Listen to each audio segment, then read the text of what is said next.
Di ba? So, mo ni mga igsoon nga kining usa ka konsepto ni siya nganong na ay mga ingon ani nga class usa ni siya ka klase sa ato karon nga panahon. What is this message para nimo para nako? Kanibang sa tong kinabuhi ba kinahanglan natin pagtugyan.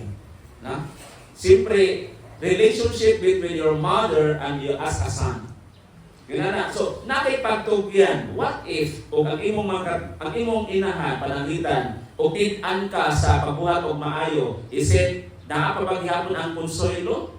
Naapabagyapon ang gitawag nato og pagtugyan? Behold your mother. Diba? This is a way of respect. Matud pa ninyo, matud pa ang gisulti kanya. That is a way of respect between the mother and the son.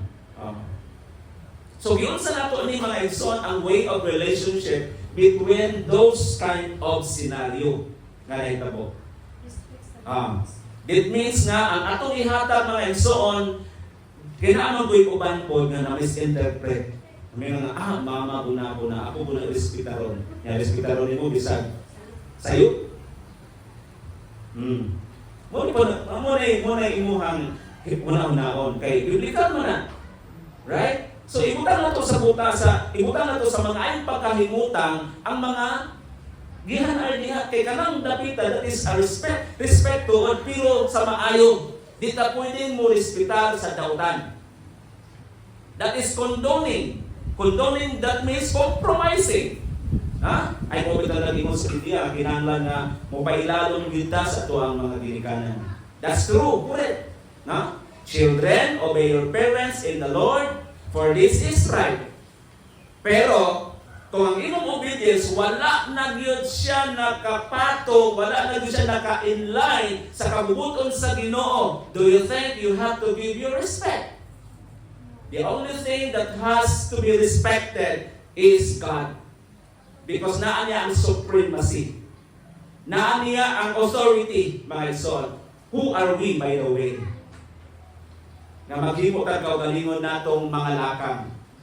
Right? So, dili pwede. So, that is number 3. And number 2, mga igsoon, to summarize everything, truly, I say to you, today you will be with me in paradise.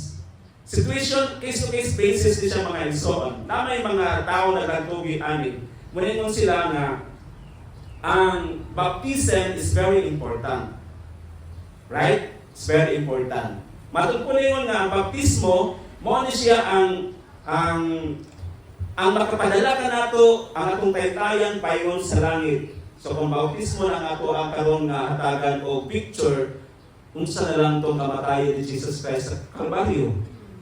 Diba? So, walay connection ang baptism. Ang baptism is just like a response to your obedience to God. Kaya ikaw man manis Ginoo mga igsoon. Pero ang main point yun ana, ang kamatayon ni Kristo. Mao ni siya atong access paingon sa langit. Mao ni siya ato ang una-unaon. Right? Dili ang mga mayong buhat kay ang mga mayong buhat sama sa mga pagdayeg pagsimba. It is the byproduct of God's redemptive plan.